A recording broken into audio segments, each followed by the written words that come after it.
எல்லாருக்கும் வணக்கம். என் பேர் Priya. Welcome back to my channel. இன்றைக்கி நம்ம வீடியோவில் என்ன பார்க்க போகிறோன்னா, குழந்தைகளுக்கு வந்து சளி, இருமல், காய்ச்சல் இருக்கும்போது இந்த கஷாயம் கொடுக்கறதுனால வந்துட்டு குழந்தைகளுக்கு சீக்கிரமாக வந்துட்டு ரிலீவ் ஆயிரும். குழந்தைகளுக்கு வந்து சளி, இருமல், காய்ச்சல் இது இருந்ததுன்னா வந்து இந்த கஷாயம் வந்துட்டு நீங்கள் ரெடி பண்ணி கொடுங்க உங்கள் குழந்தைகளுக்கு. இதுக்கு தேவையான பொருட்கள்னு பார்த்தோம்னா 3 கற்பூரவள்ளி இலை எடுத்துருக்கிறேன், 10 துளசி இலை போல் எடுத்திருக்கேன், கொஞ்சமாக மிளகு, கொஞ்சம் ஜீரகம், கொஞ்சம் மஞ்சத்தூள், கொஞ்சம் இஞ்சி எடுத்திருக்கேன். வாங்க எப்படி செய்கிறதுன்னு பார்க்கலாம். பாத்திரத்தில் 2 கிளாஸ் போல் தண்ணி சேர்த்துக்கலாம். இப்போ வந்து மிளகும் ஜீரகத்தையும் இடித்து நம்ம அந்த தண்ணியில் சேர்த்துக்கலாம். இது கொஞ்சமாக கொதிக்கட்டும்.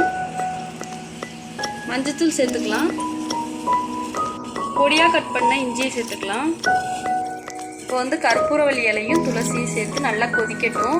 இது 1 கிளாஸ் வத்துற அளவுக்கு நம்ம சர்க்கரை கொஞ்சமாக சேர்த்துக்கலாம். நீங்கள் இதுக்கு பதிலாக தேன் கூட ஆட் பண்ணிக்கலாம், இல்லைன்னா பனங்கற்கண்டு சேர்த்துக்கலாம். நம்ம வந்து 2 கிளாஸ் தண்ணி சேர்த்தோம். இப்போ பாருங்கள் 1 கிளாஸ் அளவுக்கு நல்லா வத்திருச்சு. ஃபில்டர் வச்சு வடிகட்டி எடுத்துக்கலாம். குழந்தைகளுக்கான இருமல், சளி, காய்ச்சலுக்குள்ள கஷாயம் மற்றும் இம்யூனிட்டி பூஸ்டர் கஷாயம் வந்து தயார் பண்ணி ஆயிடுச்சுங்க. உங்கள் குழந்தைகளுக்கும் சளி, இருமல் இருக்கும்போது இந்த கஷாயத்தை செஞ்சு கொடுங்க. சீக்கிரமாக வந்துட்டு ரிலீவ் கிடைக்கும். இதில் துளசி சேர்க்கறதுனால குழந்தைகளுக்கு இருமல், சளி மட்டும் இல்லாமல் சுவாச மண்டலமும் ஆரோக்கியமாக வச்சுக்கிறதுக்கு இந்த துளசி வந்து உதவுது. கற்பூரவள்ளி இலை வந்துட்டு குழந்தைகளுக்கு இருக்கிற சளி, இருமல், தொண்டை புண், அப்புறம் குடல் பூச்சி வராமலும், சைனஸ் ப்ராப்ளம், மூக்கடைப்பு இதுக்கெல்லாம் வந்துட்டு நம்ம கற்பூரவள்ளி கொடுக்கறதுனால குழந்தைகளுக்கு ரொம்பவே வந்துட்டு உதவியாக இருக்கும்.